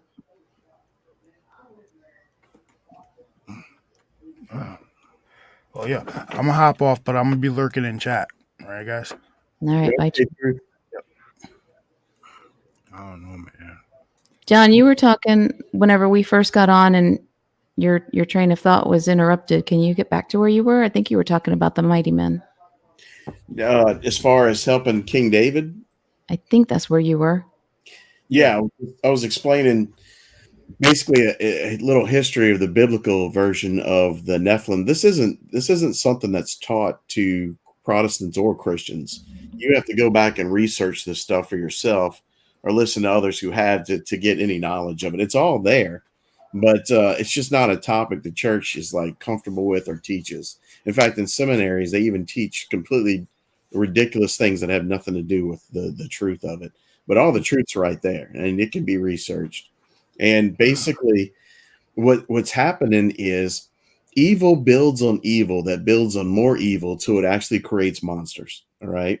And like I said before, there was a time where the devil, he hates humanity because we're made in the image and likeness of God. He wants to be God. Therefore, he wants us to be in his image and likeness and not in the image and likeness of the creator. All right. So he started a DNA program to try and alter humanity, all of humanity. Mm-hmm. It was successful. They altered the majority of humanity to the point that God intervened and decided to use the flood to wipe them out off the planet and do his great reset and start over. The problem is, in the New Testament, Jesus says, as it was in the days of Noah, so it shall be again at the end. So he's prophesying we've reached that full evil has gone full circle. Mm-hmm. Right? It's like the circle on that sign behind me. And so we've come full circle where we've actually reached the point that we were in the days of Noah. And we will meet the same end. First, we're going to have the coming of the Antichrist as prophesied by the church in Scripture. He's going to start a one world government. He's going to force the mark of the beast. Then God's going to remove him at some point by creating a catastrophic event that's going to destroy the majority of the earth, another second deluge, just like the flood. But this time, instead of with water, it's going to be done with fire. Isaiah 13 talks about this. Malachi chapter 4 in the Bible also talks about this. In Isaiah 13, God says, I shall make mankind more rare than the finest gold upon the earth. Great reset. You're not the first person that I've heard say this. L.A. Marzulli is one who I've heard say this quite a bit, and the people that are with him. I've chatted with the LA back and forth a few times in email. Yeah, and then you have the Gen 6 Productions. Gen 6 Productions. That's the, Stephen Quayle and L.A. Marzulli's program. Mm-hmm. And yeah, they've been fantastic with their information. Their information coincides a lot with my own study and research. Because when you look at the structures, I don't know if you and I ever had an opportunity to talk about it. The in Peru and things like that, the large, huge boulders and things that have been there for I don't even know how long, but they're ancient. Stairs, giant temples, giant facilities. How did they make those? Right, yeah.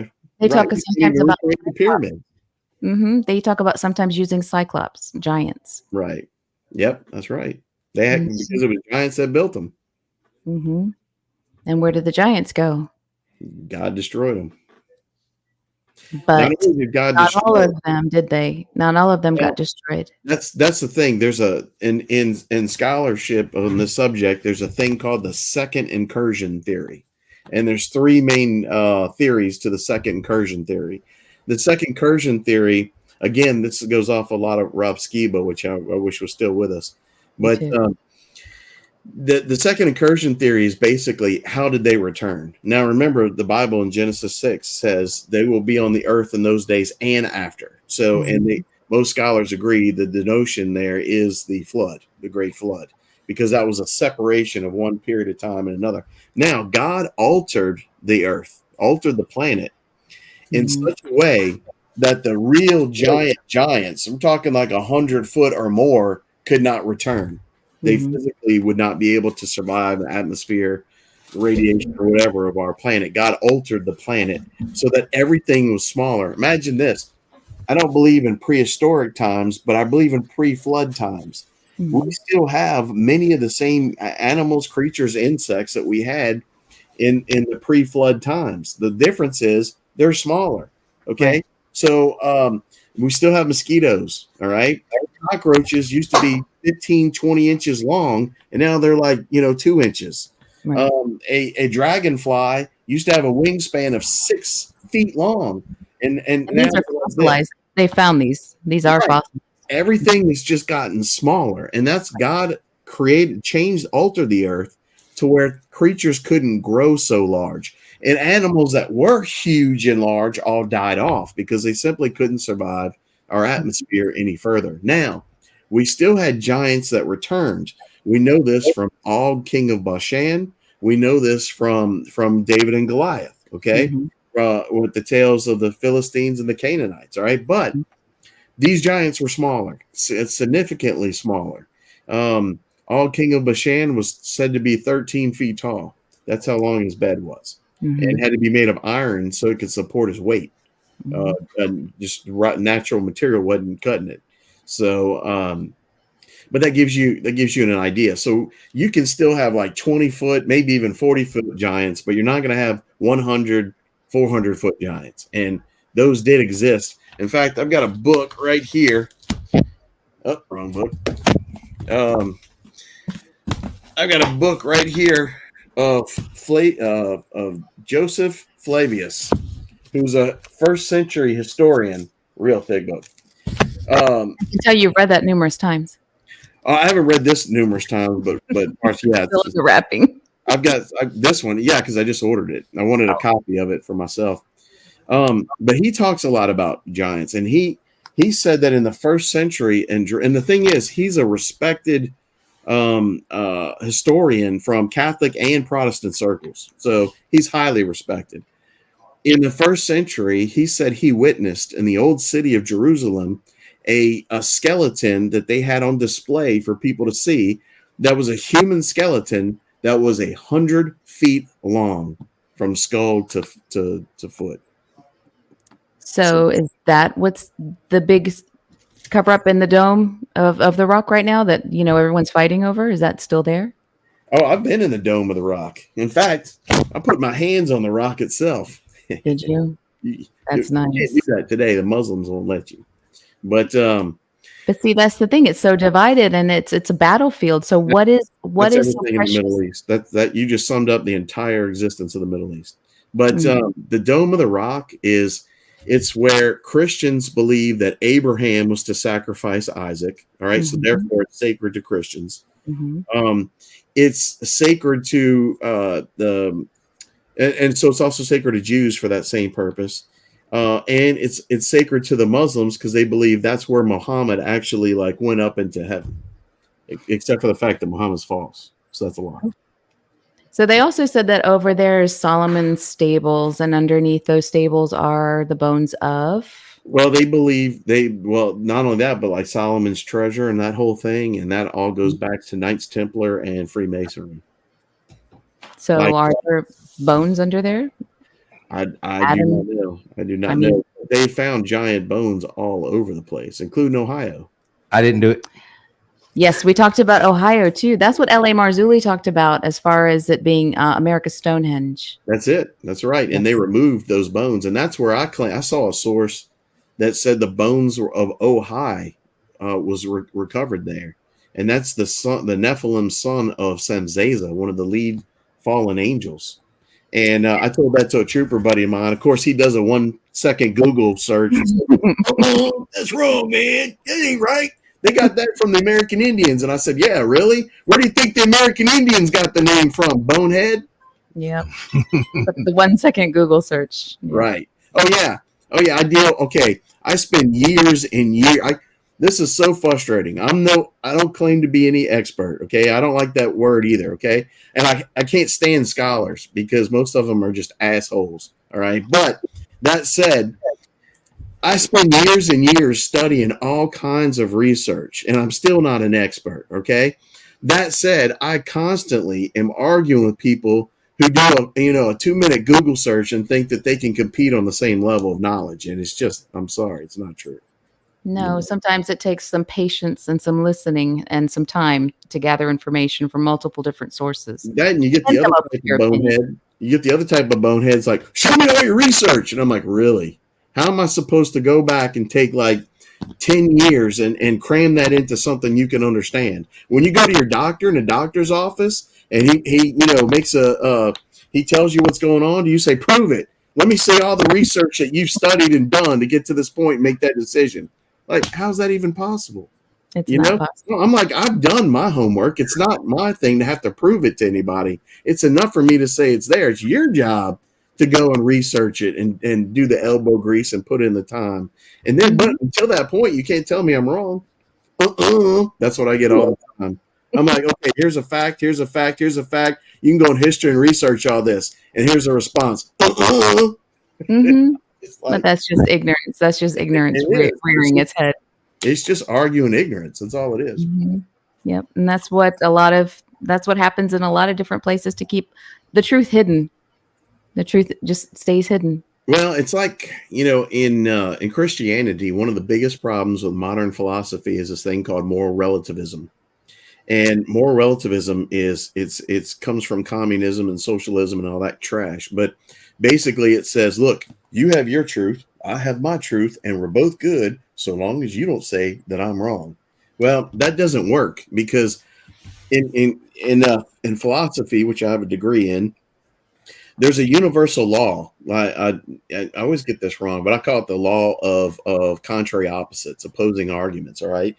The universal law is you cannot take two opposing polar opposite positions and both be right at the same time. One must be right and one must be wrong. For example, if I say it's wrong to kill, that's evil, but you say it's good. Well, we can't. Those are two completely polarized, opposite, contrary, opposing arguments. We cannot both be right. One of us must be right and one of us must be wrong. So all the time I get these people are like, okay, well, let's just agree to disagree. I hate that damn statement. That means I'm caving on the subject. So I always say this, fine, I'll take that. As so long as we agree that one of us is right and one of us is wrong.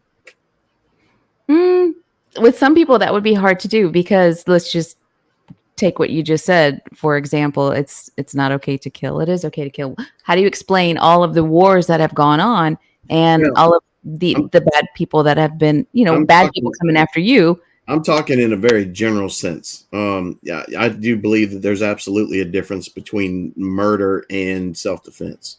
Okay. And sometimes self-defense has to be offensive, especially being a trooper or in the military. I can tell you the best defense on planet Earth is offense. Mm-hmm. Period, bar none. Now, here's the thing. I don't want trouble with anybody. I'm a very peaceful person. But if trouble comes, I'm going to be the first to deal with it. Mm-hmm. And I don't want to go there, but that's how it's going to go down, because that's how that's only intelligent strategy. That's only military strategy. Some of the oldest military strategy in the world. Self-preservation. And you cannot win a war in defense. You cannot win a war in defense. Mm-hmm. I wish some politicians would get that in their head, because if you just have yourself wrapped against the ropes the whole time, you're eventually going to fall. You're going to fail. You're not going to win. You got to go on the offense to win. Well, we know about politicians. We know where they come from. Yeah. Well, when we talk about Nephilim and Avatar demon possession, look, let me tell you, I would tell you right now, hand to God, there are many politicians and world leaders that are not freaking human. And I mean that. Thanks to technology, we've had a lot of that show up on, video. And a lot of people like to blow it off and say, oh, no, that's been Photoshop or faked or whatever. Our world today is people have no clue the kind of crap that goes on out there. No. I mean, that's nothing. I've heard some of it because of, if you go into alternate news sources, you will eventually come up with child trafficking and Well, let me tell you, I've got friends of mine. They're deep in the war on child trafficking, and I got a friend of mine who just made a movie about a former Navy SEAL who stumbled across child trafficking. It struck his heart so much he decided to make a movie about it. And my friend is the producer that made this film. The film's completely done, finished, and made. When is it coming out? Because I've been waiting for that now forever. I don't know. Me too. And I keep asking and I don't get a response. But the problem is they have been blocked from every level you can imagine, including politicians and everything else, just trying everything they can do to stop that, because they don't want it coming to light about this stuff and the fact that they're all behind it. Wano Saban talked about this a lot. On my show, I interviewed a guy that worked with the Mexican cartels. You know what he told me? He says, we're not running drugs. We're not running weapons. We're running child trafficking. They're running people. We're running humans. And he said, you know what we call them? Hillary's kids. Because that's who they belong to, and that's where they're going. If you look at they all know they're all going to U.S. politicians that control the whole thing. This whole open border thing right now, do you know how many children aren't seeing the light of day because of that? It's just an open look. You remember Jeffrey Epstein and Epstein Island? Well, you take that times like 10,000, and that's what's going on our southern border right now. They don't need Epstein anymore. They just need an open border. Well, you have CNN and Fox that don't cover that, so nobody knows about it. No, because CNN, Fox, look, you know what I learned when I was in the military is that intelligence controls all the major news agencies. So it's all propaganda. Don't trust a crap thing that any of them say. And they prove that because in fact, you know what the biggest story on Alex Jones they were even talking about today? Owen Schroyer was talking about the fact that what's his name? Joe Rogan just did an interview with Mark Zuckerberg of Facebook, and Mark Zuckerberg admits the fact publicly on the show that the FBI called him before the election and said, "Oh, we have evidence to believe that these rumors about Biden's laptop is false. So don't spread that." So he actively went into Facebook and stopped the spread of that getting out to the public, which could majorly have an effect on the election process. Oh, so he stopped the spread. He stopped it. He admitted. Stop the spread. Wow. Chris Cat, all you have to do is go YouTube, Joe Rogan, Mark Zuckerberg, and it'll come right up. Joe Rogan is a puss cuck sellout, and it'll come up. Yeah, I've known that for a while. Everyone's been so head over heels for him, but I've seen that for a while. No, he does do good stuff on there. He does do good stuff, and I've been a fan of his. And that's why I'm so pissed off, because what he did with Mark Zuckerberg, he got down and opened that man's pants and went to town. I mean, there's no other way to put it. It's sad. That's what money does. Money, power. Yeah. I mean, it corrupts. And sadly, I've never seen such a worse job of that. So Mark Zuckerberg just admitted that our government is completely fascist to one side. And what's the American people going to do about it? Absolutely nothing. And that, you know what? It's because of that they deserve everything that's coming. For them and their children.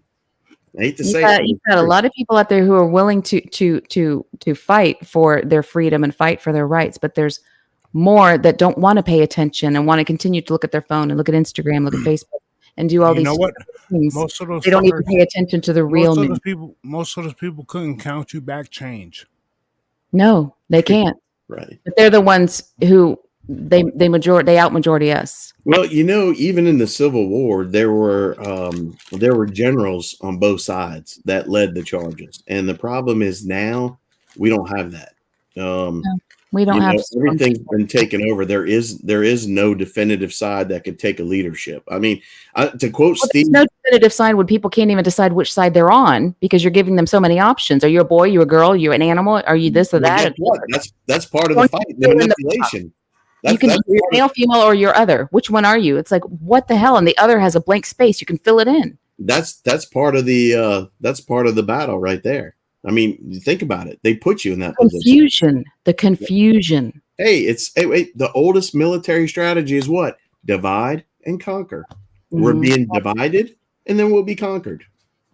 Yeah. And to quote Stephen Bannon, he said recently, he said, "Look, the U.S. hasn't fallen. It's finished already. We're already defeated. You're only seeing now that's coming to fruition, and you have no clue what's coming next." There was a caller yesterday on the show that said he was building FEMA camps for citizens. Now, from what I understand, those FEMA camps have been in place now for about 3 years, 2 to They 3. have been in place, but the Longer than fact that. they're building Longer more. than that. They're building more. This guy said his company alone just built 3 of them in the Northeast.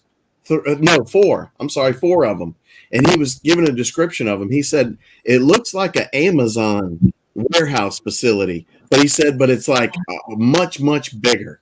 So you look at the Walmarts now. The Walmarts that have not only shut down, but other ones have gone under reconstruction. And the one by my house now is under reconstruction. And they say Underground. they say it's to be more like Amazon, to where they have a place you can pull up and just pick up your stuff. They're putting I don't think trains. so. They're putting trains and tunnels so that people go in and they don't come out. And if you look at your local Walmart, look at the land around it. I can guarantee you that most of them are either next to a school, or there's empty land around it, or there's electrical grid stations. There's Walmart's already signed deals with FEMA that they will be used as holding facilities at specific times that are coming. Yeah. Welcome to America. Welcome to America. Well, wait a minute. I thought we were the land of the free. I thought we were the land of free speech. Where's free speech gone? Oh, wait, you can't say that any liberal thing is wrong. That's just wrong. Yo, you're an evil person if you disagree. No, that's communism. Free speech, you don't have, if you don't use it, means you have the ability to disagree with that's the world we're living in. What's that, Don? What? Don, you said something, Don? I said that's the world we're living in. It's completely muted. That's it. Am I talking? Is it coming through? We're talking about, yes, it's breaking up a little, Don, but you're coming through. We're talking about this on a Cryptid channel. Right. Come on. That's where we have our free speech. I mean, no, I no offense to anybody here, but come on, we're not on mainstream network news talking about this. What would happen if we were? You're not allowed to have a voice. You're not allowed to have free speech anymore. The corporations say so. But see, here's the thing. When you have government and corporations in bed together, pushing a common agenda, that's the very definition of fascism. We don't live in a free country. Right now, if you define the US, it is a fascist state. Period. We've been conditioned to this because we have health insurance, because we have pharmacies, because we have all of these doctors, but our insurance and this and that. Who owns our insurance? Who owns Big Pharma? Who owns your doctors and your hospital? You know what Lenin said? Lenin said that you can take over a country and make it socialist by taking over their healthcare system and forcing it on the people. Ours has been taken over for a very long time, and just now people are starting to wake up and realize, what's going on? It's been going on. That's the health and education system. What about schools and universities? All right, same thing. You don't even look at their curriculum. You don't even want to see what they're teaching the children now. My cousin went to UT, and I said, "Listen, there's going to be a whole lot of communist, socialist indoctrination. Stay away from all that crap." And he goes, "Okay, I'll stay away from it." He calls me and tells me he graduated. I said, "You stay away from all that crap?" And he says, "Yeah, but I'll tell you one thing. Capitalism, it's got to go, man. It's got to go." And I was like, "Crap, they got you." Sorry about that, y'all. I've been having to be on the phone with the hospital for Lakea for just a little bit. Sorry about that. Oh, no problem. Yes, I have heard more people from other countries talk about how bad capitalism is, who've chosen to come here on boats, who have come here and said how terrible it is, and that Cuba had it better, their healthcare system better. Then why are you here? Yeah, and talk about how bad. If we're so bad, get the hell out. Go home. Mr. Don, I don't know if you've realized this or not, but you have 49 people in here and you have 57 likes. And congratulations, man. And we're very controversial, I guess. Hey, congratulations. Thank you for letting me be part of this. Something going on with your mic, Mr. Don? Yeah, he's been struggling with his mic all night. He just tried to come back on. The internet connection's been cutting in and out. Yeah. Do you have your USB mic plugged in, or which mic do you have? Yeah, I've got my Yeti plugged in. Okay. But it is his internet. Okay. All right. I'm sorry about that, man. It's all right. John and I I said- can continue without him. Like I said, I'm Just sorry. carry I've on. been having to walk in and out. Like I said, I just had to take those calls. I'm sorry. Yeah, that's no problem at No, all. You got to it's do what okay. you got to do. And to the ones that are asking No about doubt. Roth and stuff like that, But- look, Yeah. Go ahead. oh no, I thought he was saying. I'll address that on my channel because I'm the one that said something to him. Like I said, you can't make certain comments because not only are, and we don't address it because not only is, if we don't address it, someone makes a comment like that and we don't address it, then we're backing it. And we don't know enough about what the hell these things are to call them one way or the other. I think some of them are flesh and blood, and I think some of them are spiritual. I can't prove none of it, but I believe both ways. These ones, because I'm talking about if you tell me you seen a dog man or a Bigfoot out there by the big apple tree, okay, and it was 8 foot tall, twice as wide as I am. That's a big ass damn creature. Excuse my language, Mr. Don. I keep forgetting about that. And I go out there and I look around that tree and I can't find any sign of nothing being out there. Then I'm going to say, I'm not going to call you a liar. I'm going to say, well, maybe I can't find any sign of something walking up to that tree, leaving that tree, or even being around that tree. Yeah, and anything physical leaves sign. At least going to leave some kind of sign. So I'm going to have to say, well, that had to be some kind of spirit, or I don't know any other way, because I'm not going to call you a liar. You said you saw it. I'm going to believe you. So if I can't find any sign that something went to that tree, left that tree, it's got to be spiritual then. And people will say, well, it used a portal and left. Well, you didn't tell me you seen it jump into no portal or no hole in it. And I have a hard time with the portal thing. And the reason why is if they can use portals, why does anybody ever see them cross the road?